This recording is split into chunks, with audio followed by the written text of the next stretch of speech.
भेद हैं।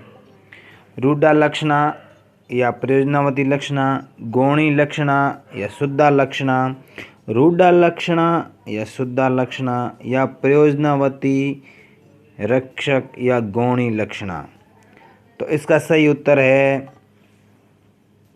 रूढ़ा लक्षणा और प्रयोजना लक्षणा।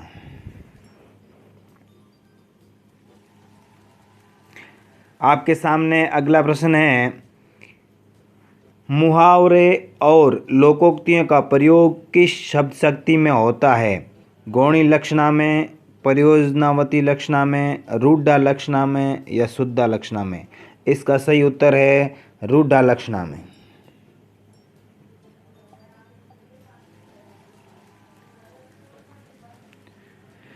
अगला प्रश्न है, लक्षणा शब्द शक्ति के 6 भेद किसने माने हैं? तो यहाँ पर विद्वानों के नाम दिए हैं, आचार्य कुंतक, रामचंद्र शुक्ल, आचार्य मम्मट और आचार्य विश्वनाथ। इनमें से किसने लक्षणा शब्द शक्ति के 6 भेद माने हैं? तो इनका सही उत्तर है आचार्य मम्मट। आपका उत्तर सही है। अगला प्रश्न है, पत्ता भी नहीं हिल रहा है वाक्य में कौन सी शब्द शक्ति है? वस्तु व्यंजना, अर्थी व्यंजना, शाब्दी व्यंजना या भाव व्यंजना?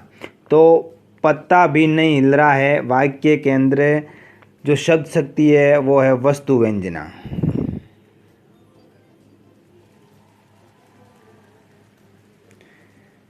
आपसे भी निवेदन है कि आप भी प्रश्न को पढ़िए और अपने मन में उत्तर दीजिए, फिर आपका सही होता है या नहीं होता है। लक्षणा शब्द शक्ति के किस भेद का कोई भेद नहीं होता है? यानी कि लक्षणा शब्द शक्ति है उसका ऐसा कौन सा भेद है जिनका कोई भेद नहीं होता है? वो है रूढ़ा लक्षणा या शुद्धा लक्षणा या गौणी लक्षणा या प्रयोजनावती लक्षणा। तो इसका सही उत्तर है वो रूढ़ा लक्षणा। वो लक्षणा शब्द शक्ति का भेद है जिसका कोई भेद नहीं होता है।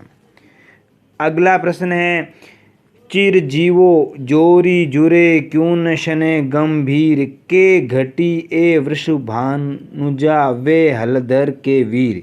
उपयुक्त पद में कौन सी शब्द शक्ति है?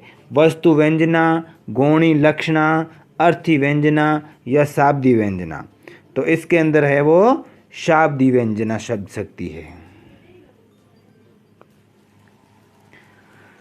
अगला प्रश्न है आपके सम्मुख, श्लेष अलंकार का प्रयोग किस शब्द शक्ति में होता है? जो श्लेष अलंकार है उसका प्रयोग किस में होता है?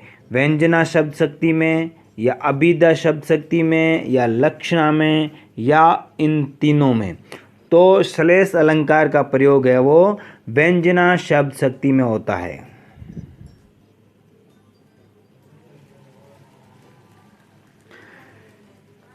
अगला प्रश्न है आपके सम्मुख, दो बंदूकों ने गांव लूटा।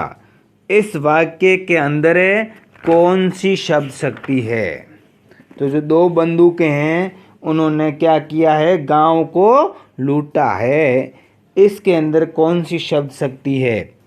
प्रयोजनावती लक्षणा, शुद्धा लक्षणा या गौणी लक्षणा या रूढ़ा लक्षणा? तो इसका सही उत्तर है वो है शुद्धा लक्षणा। यानी कि शुद्धा लक्षणा ही इस वाक्य के अंदर शब्द शक्ति है। अगला प्रश्न है, भरी भरी जमुना उमड़ती इन नैनन तीर। उपयुक्त पंक्ति में शब्द शक्ति है वो कौन सी है? वस्तु व्यंजना, अलंकार व्यंजना, भाव व्यंजना या इनमें से कोई नहीं? तो इसके अंदर वो शब्द शक्ति है वो है भाव व्यंजना शब्द शक्ति है। भरी भरी जमुना उमड़ती इन नैनन तीर में। अगला प्रश्न है, रूढ़ा के कारण मुख्यार्थ से भिन्न लक्षणार्थ का बोध कराने वाली शब्द शक्ति क्या कहलाती है? इस प्रश्न का उत्तर इसी प्रश्न में है, ध्यान से पढ़िए। रूढ़ा के कारण मुख्यार्थ से भिन्न लक्षणार्थ का बोध करवाने वाली शब्द शक्ति को रूढ़ा लक्षणा कहा जाता है।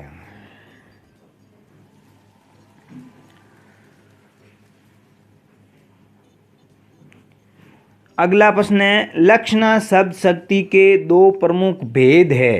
जो लक्षणा शब्द शक्ति है उनके दो प्रमुख भेद कौन कौन से हैं? पहला है सारोस लक्षणा, साध्यावसान लक्षणा। दूसरा गौणी लक्षणा या शुद्धा लक्षणा। तीसरा है रूढ़ा लक्षणा या प्रयोजनावती लक्षणा। और चौथा है उपादान लक्षणा या लक्षण लक्षणा। तो लक्षणा शब्द शक्ति के दो भेद है, वो है